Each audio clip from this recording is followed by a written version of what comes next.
We are back. Yes, a 9 anime. Finally changed to Naruto. We've got Chopper back, and we wanted Chopper to begin with, and they do listen. And we've got Chopper as the poster boy for the site. Anyway, let's go into the homepage. So the thing I want to check out now, it's a weird anime, and my friend did say that episode 5 just got released, and I'm the guy who told him about it. Because what the fuck is this all about? Because it's literally, I thought that the harem scene was like touch and go. I need to be watching this. He's told me to watch Yakuza's Guide to Babysitting, so I'm definitely going to be checking that out today. But we'll do a review once I've actually seen that. And look, Dan Machi's back. Do we call it Dan Machi, or what the hell do we call it here? Bath God Forever? I'm not going to get into it. They're all fucking like ecchi, fucking random shit. Anyway, let's jump into this anime here. This is called Harem from Another World. So, no Harem in the world? Harem, this is just crazy. Harem in the Labyrinth of Another World, okay, to be exact. So, if you're into your Isekais, like I am, and you want something a bit ecchi, this is straight up your scene. So, it centers around this guy here, this kid here. This kid here decides one day he's gonna be playing some MMORPG. Like, they all have the same fucking damn plotline. Literally, some fucking guy sitting behind a computer screen says, "Hey, I want to play this game." So he selects, yes, I want to play this game, and the game does warn him, if you do play this game, be sure, because once you play the game, there's no escape. So he clicks yes. Next thing he knows, he wakes up literally in another world, in a haystack, with some sort of like, game traits. So he has abilities, he just wonders what the hell we're woken up in, and yeah, he's in the game. He realizes pretty quickly this is a game. He can see he's got a certain level. He's classed as some nobody, level 1, and instantly he picks up some sandals and becomes a thief. The first episode is all about him finding out what the hell is going on. So he's in this new world. So if I click on the episode here, let's just skim through, because I'm now up to episode 4. Episode 4 is straight out fucking hentai. Literally straight out hentai. But anyway, episode 1 is all about him jumping into this world. So I want to just go here. Let's skip the opening. Opening's not a bad opening. So obviously from the opening we can see that he does build up let's just say a collective group of a harem of sorts with different people here. So this girl here, we find out this girl is a beast girl or some beast hybrid thing or whatever it might be. And then let's talk about that scene. But anyway, let's just jump ahead. So yeah, he's wound up in this barn. This is some and he's wearing his tracksuit, but he has got no shoes. He finds some sandals. He's now classified as a thief. He's like, "Whoa, this is a really cool game." And then he goes out the barn and he encounters what's happening here. So what happens here is some villagers are being attacked, obviously, and he says, "Oh, I must do something because these villagers don't stand a chance." And he has himself a weapon, so he equips his weapon. And then he says, "You don't want to surprise attack these people," and he ends up basically killing these bandits essentially. And he's like, the graphics are insane. The blood's everywhere. And then soon he realizes, hold on, I just killed these people, and it dawns on him that, wow, what the fuck have I just done? I've killed people now, and the blood's on my hands, and this is not really much of a game. This is more like reality. So if I was in the same instances, I would probably feel the same way. If I'm in a game, you just go around hack and slash, but then you don't think about the actual consequences. But anyway, he realizes this world that he's in now does have some traits. The village elder here, who he saves, says, "Well, you can take the loot because this is your share." And he realizes, oh, this in the economy goes on. And then obviously the person who was some bandit, one of the people, so he gets punished and he's sold as a slave. So you get demoted. So if you're a slave, then you become a bandit or some other sort of weird system that they have. So he realizes, wow, okay, that's fine. So now I have these abilities. He ranks up in this world as well, and he has an appraisal system. So basically, he can show his traits and he can see other people's traits as well. And other people don't have this ability. He has this ability. So he takes some time to think about what the hell just happened, where he is, and let's go forward. Ahead. So there you can see his dawning on the decisions. They've said, well, here you go, here's your loot, you can go into the nearest market, and obviously this is him figuring out exactly what's going on. I would have hoped at some point they realize he's from a different place, because he doesn't know anything. He's just completely oblivious to the whatever's surrounding him, the entire world, the civilization. But anyway, the village elder says, well, we'll take you to the nearby big town, and he escorts him there along with all the loot. So you can sell it to these knights. So these are knights that are stationed in the city, who basically just act as, well, exactly like an adventurer guild of sorts, where you go there to collect your rewards, to say, well, here's the cards of the people that I've killed, or the bounties, and please give me my reward, etc. as well. So basically, he wants to be a bit low-key, because the last thing you can do is bring attention to yourself as well. So this sort of reminds me of Black Summoner. If you haven't seen Black Summoner, another little anime as well. So he wants to be, let's just say, anonymous in this world as well. Some hentai stuff there as well. It is a bit ecchi like, so obviously the village elder does sort of like escort him down this place, and does tell him that, well, these back alley, don't look at these back alley streets, because there's a lot of debauchery, brothels and stuff. And he's like, oh, really? Because if you're in another world, yeah, you'll be like, okay, I kind of want to check this shit out. So yeah, and then he goes to an inn here as well. So he meets this weird fellow, and this guy tells him about, well, thank you for bringing these bounties to us as well. The village elder goes away, and then he's invited back and speaks to this guy, and the guy's like, I know what you're here for. You're here to talk about sex slaves. And he's like, sex slaves? What do you mean sex slaves? He goes, yeah, well, in this world things are a bit different, and if you want, you can buy a sex slave for yourself. So he's like, interesting.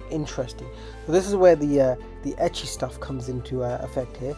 But yeah, he's then let's just say told about what they can do. As you can see, warning marks, warning symbols here as well. He's like, I can buy female slaves. And then he's introduced to this maid, who's basically something that he wants to let's just say let's just go to a scene where you can sort of see his reaction to all this. So this is the maid, and he says yes, he can purchase her. And this trader says this is how much she costs. So if you want, you can gather enough money. I'll wait for you for a number of days, and if you have enough money, you can buy this girl for yourself, and then she can be your slave. And the good thing, is because she's not human, she is a beast kin or something, you can have sex with her and not impregnate her. So and he's let's just say intrigued, to say the least.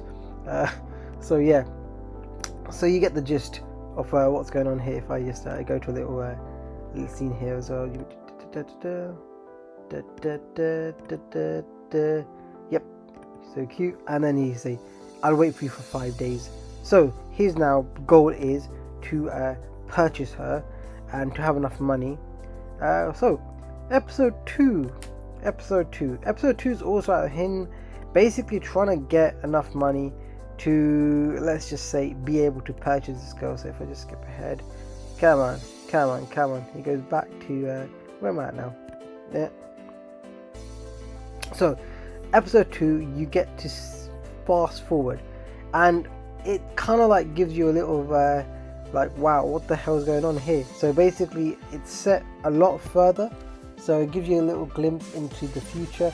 So he has a group of people, and he meets this kid, and this kid you figure out quite quickly, he's basically a illegitimate son that he has. So I think, I wasn't sure, was it like 9 years or something has passed, and he's in this world. He's still in this world, and he has a son, and he meets this kid, and he gives this kid a weapon, and that was a bit different, because you have to think about it.